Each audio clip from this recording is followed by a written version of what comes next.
There was no let-up in the bombing or the suffering today for hundreds of thousands of civilians trapped in particular suburbs of Syria's capital, Damascus.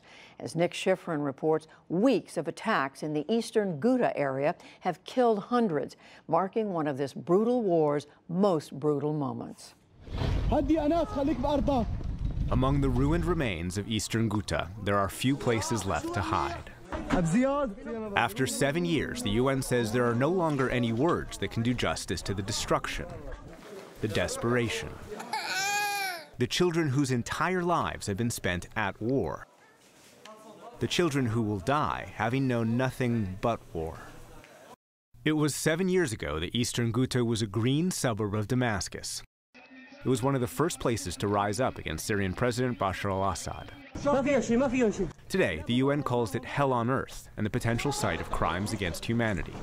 400,000 civilians without food, water, or electricity. In the last 2 weeks, more than 650 civilians have been killed and thousands injured by Russian and Syrian planes. And a ground assault the Syrian military says is advancing and targeting rebel groups fighting the regime. We are all civilians. Why are they dropping the barrels on us? They've terrified the children and destroyed our homes. There's supposed to be a daily 5-hour ceasefire pushed by Assad's main ally, Russian President Vladimir Putin. And now President Trump is calling for a national 30-day ceasefire, but the firing has not ceased. What truce? We are hiding in the basement. Russian strikes and barrel bombs, what truce? What sort of regime is this? God have vengeance. There's supposed to be a humanitarian corridor manned by Russian and Syrian forces. The UN says not a single civilian has evacuated. The only corridors in eastern Ghouta today are traps. Assad and his allies want the civilians of eastern Ghouta to walk into the arms of a regime that has been attacking them and starving them for the last 7 years. On Ghouta's once busy streets, an ambulance is bombed out and abandoned. The humanitarian group Syrian American Medical Society, or SAMS, says airstrikes have destroyed nearly every medical facility, including a children's hospital. Local doctors operate without electricity or basic medical supplies. The escalation has been night and day, and the staff have been working non-stop. The blood is flowing and the hospitals are overflowing with patients, and there are no places to evacuate them. And in the basement, Dr. Hamza treats a terrified 13-year-old Mohammed Harwardi. He has injuries to his trachea, esophagus, and spinal cord. He is paralyzed from the waist down and is dying of starvation.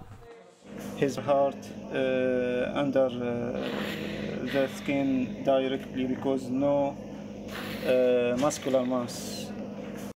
Aid groups say more than 1,000 people need immediate medical evacuations. Aid convoys still aren't given access. All of these people, they do need life-saving evacuation. These people will die during the next few days if we don't take them out. The White Helmets rescue groups accuses Assad of using chlorine. They say a chemical attack this week killed more than a dozen civilians, including a child. Syrian and Russian officials say chlorine attacks are by rebel groups. They call the White Helmets fake news and accuse rebels of trapping civilians and instigating the violence. The U.S. and its allies are simply exploiting baseless allegations of toxic weapons use by Damascus as a tool of anti-Syrian geopolitical engineering. The U.S., whose priority remains ISIS, responds with accusations that Russia has failed to ensure the destruction of Syria's chemical weapons and is Assad's enabler.